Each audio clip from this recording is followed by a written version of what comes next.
طاجين الزيتون بنت وبنة، وش نقول لكم، يجي بنين بنين بنين كالعسل، مرقة خضرة الله الله مع شوية فريت الله الله، شهيتكم في الجنة.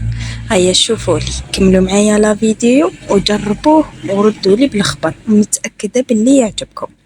وش درت فيه؟ درت طريفات دجاج يتقلاو مع شوية زبدة وزيت، خليهم يتحمروا لي مليح مليح، ونزيد عليهم حبة متوسطة تاع بصلة، خليها تتقلى، ونزيد عليهم الزيتون شوية خرشف، أنا نحبه بالخرشف، وباه نبنن الزيتون تاعي زدت معاه طرونشة تاع قارص، زوج سنات ثوم، توابل عندكم ملح كركم شوية كزبر وشوية فلفل أسود، زيد عليهم ريش عرند وربيطة معدنوس، نخلي كلش يذبل مليح ويتقلى مليح، ونزيد نمرقهم ما يكون سخون. نلوح الزرودية تاعي كيما نعرفو زرودية بالخف الطيب، ونكربع شوية كفتة ونلوحها، ونخلي المرقة تاعي تكتك. من جهة أخرى كنت درت نص كاس ماء، ملعقة كبيرة خل وملعقة كبيرة فارينة، نحلحلهم مع بعض ونفرغهم على المرقة تاعي ونخليها تكتك، ومين داك حركوا عصينو تلقاو الفارينة لصقت من تحت.